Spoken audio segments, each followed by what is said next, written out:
Fat Yogi friends. My name is Tiffany. I am a fat yoga teacher trying to make yoga more accessible to everybody. So, if you don't already know, I do have COVID and I have been feeling like crap the last 3 days.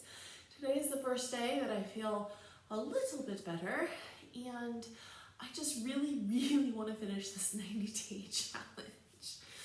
So, welcome to my COVID-filled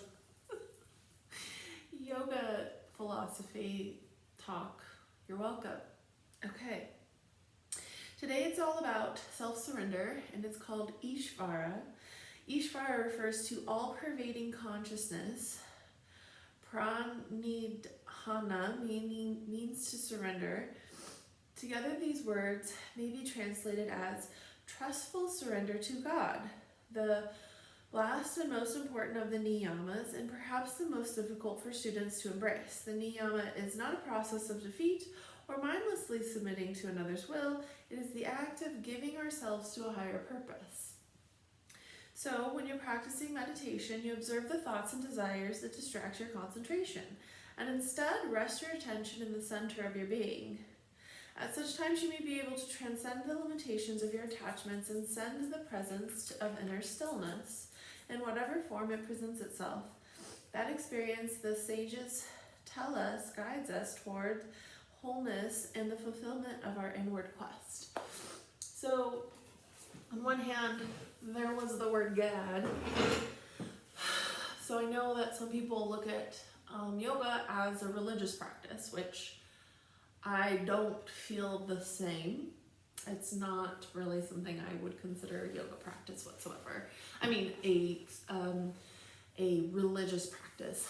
I consider it more of a spiritual practice. And honestly, like, everything is up for interpretation. So I know when people interpret the Bible or all the other versions of other things, like I want to say the Book of Mormon, but I think that's just like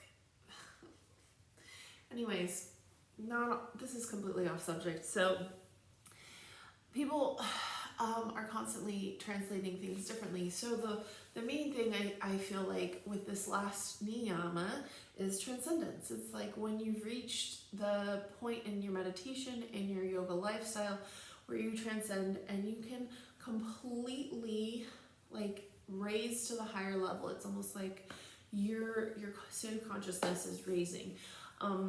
When I was in my yoga teacher training, one of the yoga teachers that wasn't the normal teacher had expressed that he had reached transcendence. And this was after spending a month in a hut meditating for like an entire month. We don't always have that luxury. So I wouldn't say that that is something that could be achieved easily. But what I could say is I feel like there are levels of transcendence, and also just kind of like opening up yourself to other things to where it's like you are more than your stuff. You're more than your work. You're more than your yoga practice. You're more than that. And so for me, when I feel like I'm transcending, it just means like I feel like I am completely at one with myself. I can totally feel like my body moving in a way that it wants to move, it wants to feel good. So that's where I come from on this stance.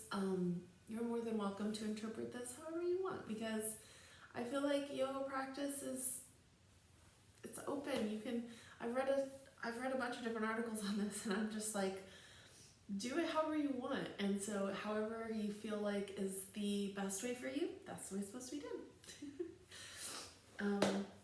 I'm going to go ahead and record the next limbs of yoga, which is, so those are the first two limbs, the yamas and the niyamas. Those are each an individual limb. So we dissected each one. Now that those are out of the way, the other 6 limbs are up for discussion.